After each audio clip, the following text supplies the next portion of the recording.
다음으로 여러분들이 저항에서 계산할 때 가장 많이 쓰고 있는 전류의 성질에 대해서 이야기하고 넘어가도록 하겠습니다. 제목이 나와 있는 것처럼 전하는 없어지지 않아입니다. 꼬마 전구 두 개를 직렬 연결한 회로입니다. 직렬 연결한 회로에서 각각 전류의 크기가 어떻게 되는지 확인을 해보도록 하겠습니다. 확인을 해본 결과 어떻게 달라지냐면요. 우리가 다음과 같이 이렇게 전류계에 따라서 CBA로 붙여놨을 때 전류계의 크기는 CBA 모두 같은 전류값을 가지게 된다. 이런 결과가 나오게 됩니다. 그럼 위에서 적혀있는 걸 다시 한번 읽어봅시다. 전구 두 개를 직렬 연결한 전기회로에서 전류계 A, B, C에 흐르는 전류의 세기는 같다. 그럼 여기에서 여러분들이 반드시 기억해야 되는 게 뭐냐면 직렬 연결입니다.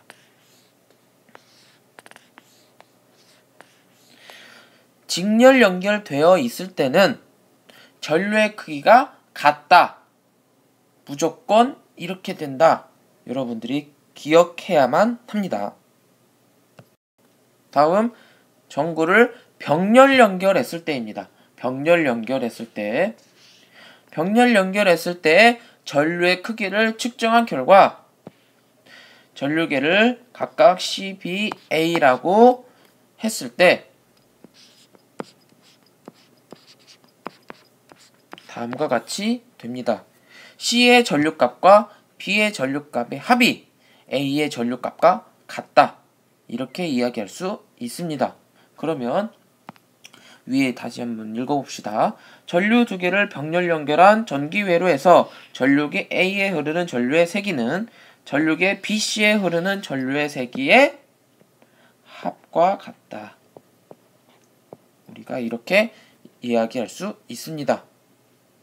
여기에서 여러분들이 확인해야 될 거는 병렬 연결한 경우다. 병렬 연결한 경우에는 합으로 계산이 되는구나. 이렇게 확인할 수 있어야 됩니다. 전구를 직렬 연결했을 때의 결과를 정리한 겁니다. 다시 한번 확인해 봅시다. 두 전구를 지나기 전 전류의 세기는 두 전구를 지난 후 전선에 흐르는 전류의 세기와 같다. 여기에서 그러면 두 전구를 지나기 전에 전류의 세기가 무엇인지 확인해야겠죠. 두 전구를 지나기 전에 전류의 세기는 바로 A입니다. A. 그리고 두 전구를 지난 후에 전선에 흐르는 전류의 세기는 C가 됩니다. 그러면 선생님이 표시를 해줄게요. 이렇게 C가 되는데 A하고 C 값이 같은 값이 되기 때문에 그럼 B는 어떻게 되냐면 지금 여기에서 확인할 수 있는 게 전류가 A 지나서 B로 지나서 C로 가는데 이 중간에 전류가 다른 데로 흘러갈 수 있는 통로가 없고 무조건 한 곳만 지나가게 돼요. 그렇죠? 그렇기 때문에 B 값도 역시 A하고 C하고 같은 값이다. 이렇게 이야기할 수 있습니다. 그 다음 두 번째, 직렬 회로에 나타내는 전류의 세기는 어느 곳에서나 같다. 여러분들이 반드시 기억해야 할 내용입니다. 다음은 직렬 연결했을 때 전류의 흐름을 물의 흐름과 비교했습니다. 전류의 세기라고 하는 것은 결국엔 물의 흐름으로 봤을 때 물의 양하고 같습니다. 그런데 지금 여러분들이 확인할 수 있듯이 A, B, C를 비교했을 때 중간에서 물이 새고 있는 게 없죠. A에 지났던 물이 똑같이 B를 지나고 똑같이 C를 지나기 때문에 물의 양이 같아요. 이거와 마찬가지로 전류가 직렬 연결한 회로 안에서는 다른 데로 새지 않기 때문에 한 선에서만 흐르기 때문에 무조건 같다. 우리가 이렇게 확인할 수 있습니다. 다음은 병렬 연결했을 때 전류의 흐름을 정리해 놓은 겁니다. 우리가 정리해 놓은 거를 같이 읽어봅시다. 병렬회로에 나누어지기 전 전선에 흐르는 전류의 세기는 나누어진 각 전선에 흐르는 전류의 세기 합과 같다.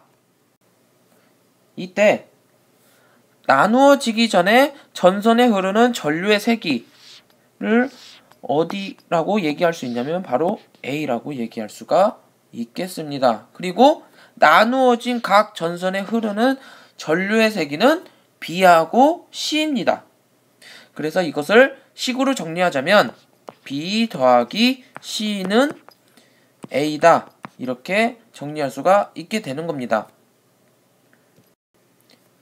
병렬 연결했을 때 전류의 흐름을 물의 흐름으로 나타낸 겁니다. 아까 직렬 연결과 달리 병렬 연결 같은 경우에는 A에 흐르던 물의 양이 둘로 나누어지게 됐죠. 둘로 나누어져서 B하고 C로 되어 있습니다. 그러면 우리가 물의 양으로 비교했을 때 A에 흐르는 물의 양은 B에 흐르는 물의 양과 C에 흐르는 물의 양을 더한 값과 같다. 이렇게 이야기할 수가 있습니다. 그렇죠? 이것과 마찬가지로 전류도 똑같이 확인할 수가 있게 되는 겁니다. 전류가 병렬 연결로 되어 있을 때는 나누어지기 전에 전류의 값과 나누어진 뒤에 전류의 값을 모두 더한 값이 같다. 이렇게 확인할 수가 있습니다. 다음으로는 전압입니다. 전압은 전류가 흐르게 하는 원동력이에요. 전압이 있어야만 전류가 흐르게 됩니다. 우리가 전압에 대한 개념으로 확인할 수 있는 게 물레방아 모형입니다. 물레방아 모형에서 과연 전압은 무엇으로 비교할 수 있는지 그것을 확인하면 됩니다. 전압에 대해서 물레방아 모형과 비교해서 설명하기 전에 전압에 대한 개념을 간단하게 정리하도록 할게요. 첫 번째, 전류가 흐르게 하는 능력이 전압입니다. 전압 이렇게 적을 수가 있고요. 단위는 볼트입니다.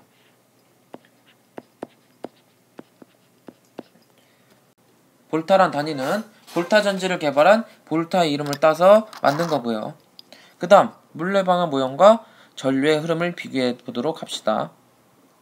우리가 비교해보기 앞서서 표에 있는 것을 채워보도록 할게요. 첫 번째, 물레방아와 비교해서 할 수 있는 건 바로 뭐냐면 전구입니다.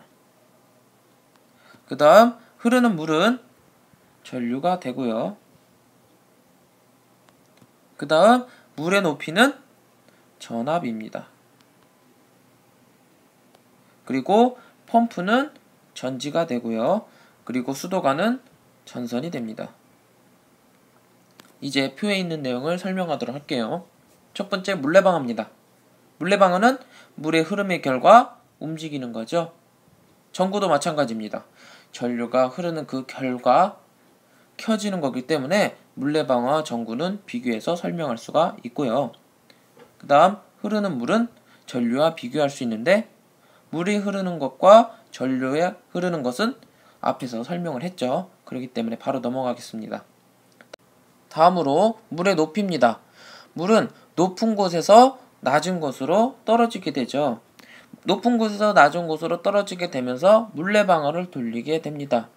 전기 회로에서는 전압이 전류를 흐르게 만들어줘서 그 전류가 전구의 불을 켤 수 있게 하기 때문에 이렇게 물의 높이하고 전압을 비교할 수가 있는 거고요. 다음으로 펌프하고 전지입니다. 펌프가 낮은 곳에서 높은 곳으로 물을 끌어올리는 것처럼 전기 회로에서는 전지가 전자를 이동시키는 역할을 하기 때문에 펌프하고 전지를 대응시킬 수가 있고요. 다음으로 수도관과 전선은 물이 흐르는 수도관은 전기 회로에서 전류가 흐르는 전선에 비유할 수 있다. 다음과 같이 이야기할 수가 있습니다. 여기까지가 전압에 대한 간단한 설명이었고요. 전압에 대해서 추가적으로 얘기해야 되는 것은 전압계와 전압을 측정하는 방법입니다. 이것에 대해서는 수업 시간에 설명하도록 하겠습니다.